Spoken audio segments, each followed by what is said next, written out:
How to add Cash App to Amazon. So right here I have logged into Amazon and we want to click on our account and lists, and once we have been taken to this page we will go to your payments.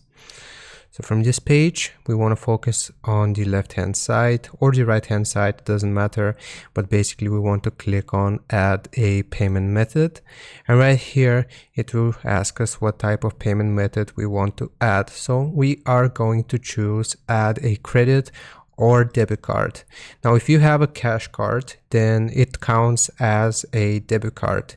So right here you want to take your cash card, or you want to check your Cash App for the information, so the card number, the name on the card, the expiration date, and the CVV code.